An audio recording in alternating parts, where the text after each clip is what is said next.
YouTube channel भक्ति सरिता पर आप सभी का हार्दिक स्वागत है। आज हम आपको बहुत ही रोचक वीडियो बताने जा रहे हैं, तो भक्तों ध्यान से सुनिएगा और हो सके तो हमारी इस वीडियो को लाइक, शेयर और सब्सक्राइब कर देना। तो आइए जानते हैं क्या है वो वीडियो। देखिए भक्तों, कौन था वह राजा जो 6 महीने स्त्री और 6 महीने पुरुष बनकर के रहता था। वह राजा श्री राम के कुल में ही पैदा हुआ था। हम इस कथा को पद्म पुराण से सुना रहे हैं। वैवस्वत मनु के 10 महाबली पुत्र हुए। इन सब में इल श्रेष्ठ पुत्र थे, ज्येष्ठ पुत्र थे,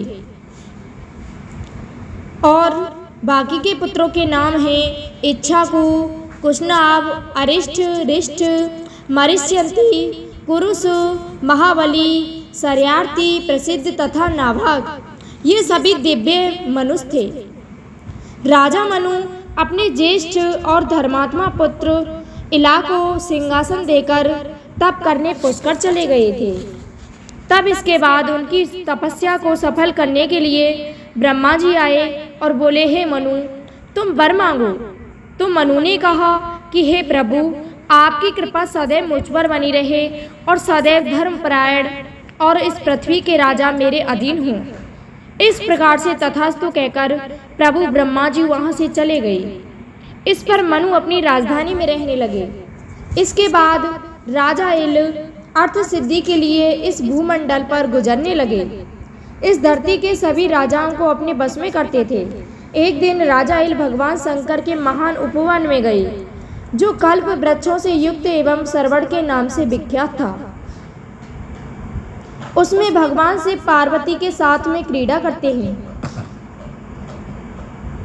महादेव ने सरवण के अंदर माता पार्वती से यह बात कही थी कि जो भी पुरुषधारी इस हमारे सरवण उपवन में आएगा वह नर से नारी में परिवर्तित हो जाएगा।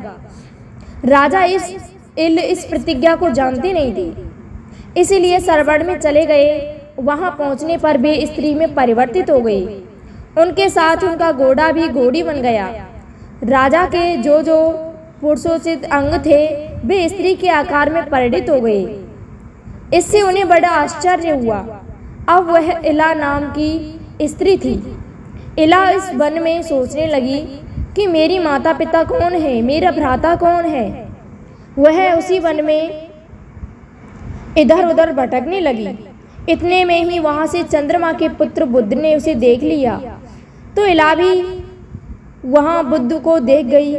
सुंदरी इला बुद्ध पर मोहित हो गई और बुद्ध भी उसे देखकर काम पीड़ित हो गए और उसकी प्राप्ति के लिए यत्न करने लगे। उस समय बुद्ध ब्रह्मचार्य वेश में थे। वे वन के बाहर पेड़ों के झुंड में इला को बुलाने लगे। इला उससे कहने लगी कि मैं कौन हूँ और कहाँ से आई हूँ, मेरे स्वामी कौन हैं तथा मेरे कुल का परिचय क्या है। बुद्ध ने कहा कि हे सुंदरी, तुम इला हो, मैं तुम्हें चाहने वाला बुद्ध हूँ।